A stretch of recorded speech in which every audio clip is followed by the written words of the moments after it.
안녕하세요. 오늘의 사연 지금 바로 시작해 볼게요. 엄청 오래된 인연입니다. 어디다 자랑하고 다닐 만한 이야기는 아니지만 조금 답답해서 여기 사연 채널에 임금님 귀는 당나귀 귀라고 외치는 심정으로 이렇게 여러분들께 제 이야기를 들려드리려고 합니다. 남편이 죽고 고아라 친정이 없던 저는 시아버지 집에 살기로 했습니다. 그래도 저희 시아버지가 능력은 있으셔서 저를 걷어주시는데 큰 문제는 아니었습니다. 시어머니도 돌아가신 지 꽤 됐어서 그런지 시아버님은 적적하시기도 했고 말동무가 그간 많지 않아서 외로우셨나 봅니다. 제가 동호회나 밖에 좀 돌아다니라고 권유를 했어요. 그러더니 곧잘 친구들을 사귀시고는 집에 와서 자주 노시더라고요. 시아버님과 나이 차이는 조금 나는 편이기는 했지만 시아버님께는 그 주변 지역에서 말 터놓고 지낼 유일한 사람이었기 때문에 친하게 지내게 되셨다고 하네요. 시아버님을 형님 하면서 잘 따르기도 했고 다행히 둘이서 잘 맞아서 둘이서 같이 놀러 다니고 그러셨어요. 그 인연이 이어져서 저희 집에서 자주 술을 드시곤 했습니다. 저희 집에 자주 놀러와서 지냈던지라 그리고 볼 때마다 이뻐해주고 용돈도 주고 했던 분이셨어요. 부담스러운 느낌이 아니라 오히려 저는 좋은 삼촌이 생겼다고 생각했어요. 꽤 오랜 시간 같이 있다 보니 사실상 시아버님 다음으로 많이 만나던 사람이 삼촌이었습니다. 나이가 중후하지만 분위기 있던 스타일이라서 어느 정도 호감은 있었어요. 그 정도 어렴풋이 기억이 나네요. 제가 서울에 있는 회사에 다시 들어가면서 저희 시아버님도 은퇴를 하시게 되었고 그렇게 저희는 서울로 이사를 하게 되었어요. 시아버님과 삼촌 두 분 다 속상해했지만 한국인데 못 만날 게 어디 있나며 서로를 위로했습니다. 그런데 저는 솔직히 조금 아쉽더라고요. 속으로는 삼촌을 조금 좋아하고 있었나 봐요. 그게 너무 아쉬웠어요. 삼촌 또한 제 손을 잡으면서 건강하게 잘 지내라면서 눈시울이 붉어지셨는데 그날 그때 얼굴이 아직도 기억에 선명하게 남아 있습니다. 그 영향을 받아서 저는 지금도 솔직히 중년 남성이 제 취향이 되었습니다. 그런데 연상이라는 게 사실 나이 차가 한두 살 많은 연상을 말하는 게 아니었어요. 서울 가서도 연애를 하면서는 또래 남자들과 연애를 하기는 했지만 무언가 저를 채우지 못하는 것이 있었어요. 속으로 아쉬움은 많았지만 제 취향을 들킬 수 없어서 숨기기만 했어요. 남들하고 똑같이 나이 비슷한 직장인 애인을 만나게 되었습니다. 남편을 보내고 솔직히 별로 관심도 없었어서 연애를 하지 못했는데 주변에서 안타까워해서 시작한 연애이기도 했어요. 그래도 나를 받아준 사람이라 내심 많이 좋아하기도 했고 마음도 많이 썼습니다. 최선을 다하긴 했지만 한참 때인 나이인데도 이상하게 흥분이 잘 안 되더라고요. 그래도 그때 애인이 저를 많이 위해주고 기다려주고 어떻게든 맞춰보려고 이것저것 노력도 많이 했습니다. 도무지 애인한테 나는 연상이 아니면 안 될 것 같다는 말이 도저히 안 나오더라고요. 그 애인이 나쁘다고 생각하진 않는데 그도 사람인데 당연히 답답하고 힘들었겠지요. 결국 그는 저를 두고 다른 여자를 만나더라고요. 잡으려 했지만 그는 마음의 상처를 크게 주고 저를 떠났어요. 저를 위해 그만큼 희생해준 좋은 사람이었던 애인이 나를 두고 어떻게 양다리를 걸칠 수가 있나 하는 배신감이 더 컸죠. 게다가 남편을 보내고 첫 애인이었기에 애인의 바람에 저는 우울에 빠지게 되었고 그때 카카오톡도 연락처도 핸드폰에 있던 모든 걸 지워버리고 한동안 방황을 했어요. 그렇게 허무한 시간들을 보내다가 시간이 지나니까 해결이 되더라고요. 그리고 나서 다시 백업해둔 연락처를 정리하면서 카카오톡도 설치하고 정상적인 삶으로 되돌아갈 준비를 하고 있었습니다. 마지막 백업을 해둔 게 너무 오래 전이었어서 그동안의 친구 목록이 다 사라져 있었지요. 그런데 제 눈에 띄는 번호가 하나 있었으니 제가 서울에 오면서 헤어지게 되었던 삼촌의 번호였습니다. 10년 동안 같은 번호를 쓰고 있던 건지 카카오톡에 자동으로 친구 등록이 되면서 오랜만에 삼촌의 사진을 볼 수 있었습니다. 핸드폰 화면에 작은 사진으로 보니 괜히 떨리더라고요.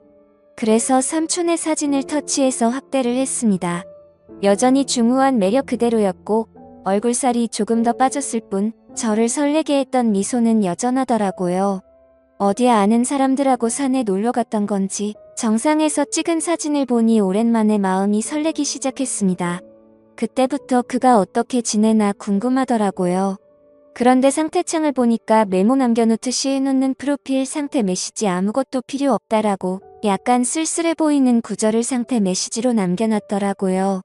그리고 프로필 사진으로 되어 있는데 그게 올려보면 옛날에 해놓은 거고 사진들도 다 볼 수 있었거든요. 그런데 사진이 하나도 남아있지 않은 겁니다. 지금 프로필로 되어 있는 사진을 제외하면 말이죠. 그때 직감적으로 삼촌에게 무슨 일이 있는 건가 하는 생각이 들었습니다. 저는 애인에게 받은 상실감 때문이었을까요?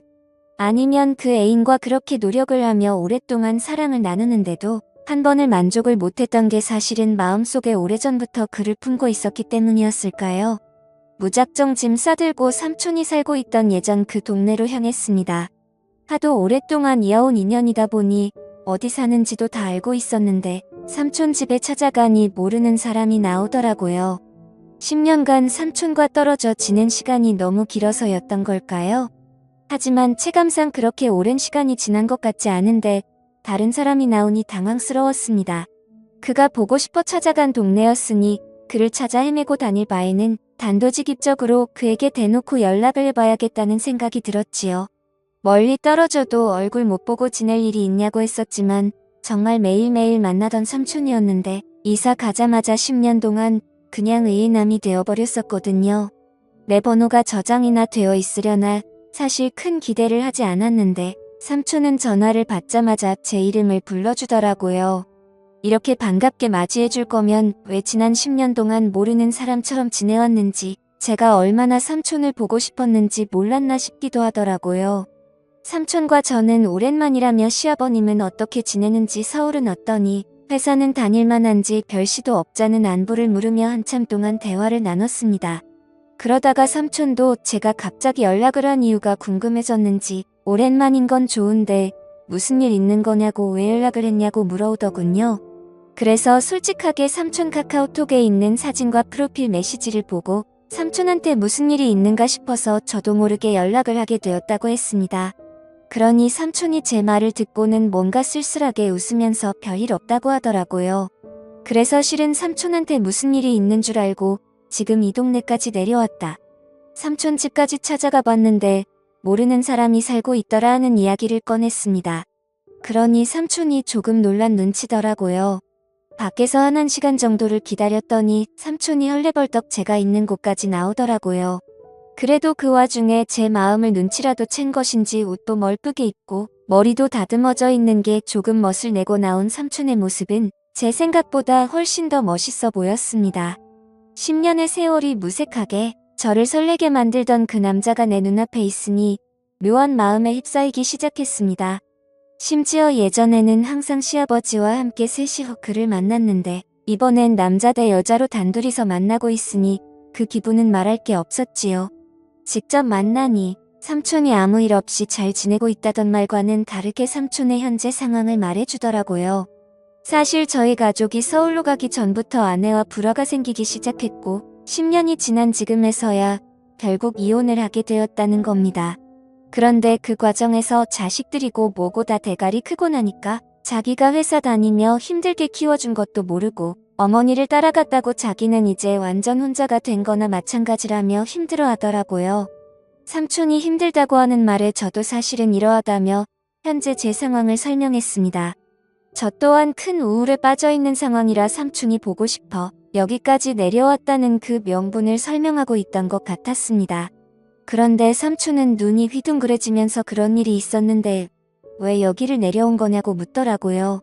그래서 삼촌에게 커피 말고 같이 술이나 한잔하자고 같이 술 마셔주면 다 이야기를 해주겠다고 말했습니다.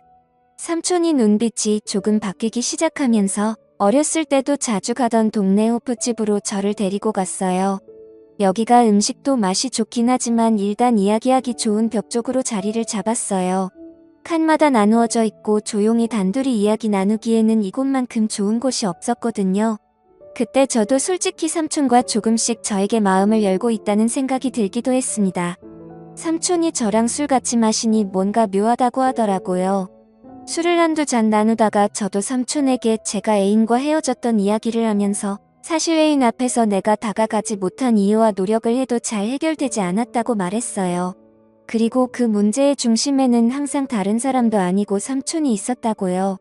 대충 고민 상담을 해주려고 했던 것 같은데 바로 돌직구를 날려버리니 정신을 못 차리고 제 말에 얼어붙어서 아무 말도 이지 못하더라고요. 그래서 한 번 더 삼촌에게 돌직구를 날렸습니다.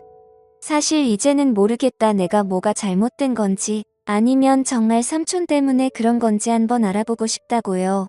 이게 해결이 되면 저도 앞으로 저한테 문제가 있는 게 아니라 억눌렸던 제 마음과 상대적인 요인을 알 수 있으니 저한테도 도움이 되지 않겠냐. 삼촌에 대한 걱정도 많았지만 나도 내 마음을 확실하게 정리를 하고 싶어서 찾아온 거다 하고 단도직입적으로 다른 게 아니고 삼촌을 원한다는 말을 건넸습니다.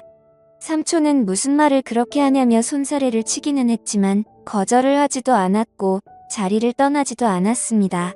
결국 삼촌도 스스로가 맨정신으로는 할 수 없겠다는 결론에 도달했나 봐요. 우리가 암묵적인 동의를 하긴 했지만 실수나 마찬가지인 거야 라고 상황을 만들더라고요. 삼촌은 가족들과 떨어져 나와 혼자 지내고 있으니 집에 혼자서 지내고 있었어요. 집까지 데려다 달라는 삼촌의 말이 시간이 늦었으니까 자고 가라는 말이 앞으로 일어날 일에 대해서 의심을 넘어 확신이 되어가고 있는 상황이었습니다.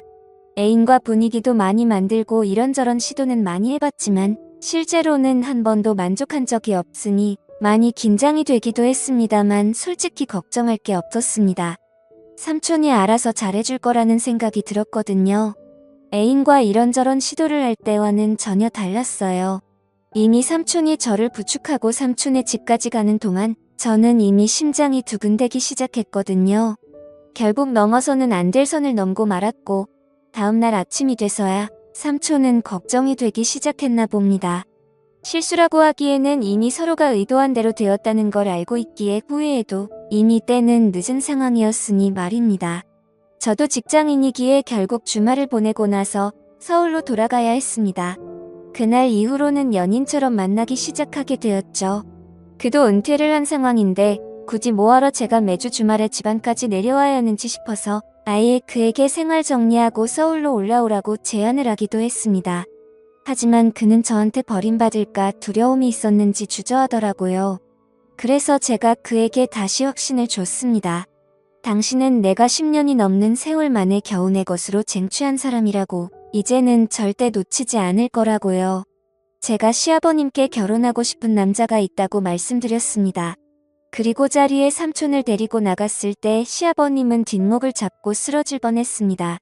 어차피 저는 취직 후에는 집에서 나와 혼자 살고 있었는데 집에서는 허락받지 못한 만남이기에 결국 삼촌과 둘이 살림을 합쳐서 지내게 되었지요. 언젠가는 시아버님도 저와 삼촌의 사이를 인정해줄 그날이 올 거라 믿고 있습니다. 그때까지 시간이 걸리겠지만 지금은 최선을 다해서 지금의 만족스러운 삶을 유지해보려고 합니다.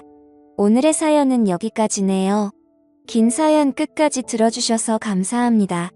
구독과 좋아요 잊지 말아주세요.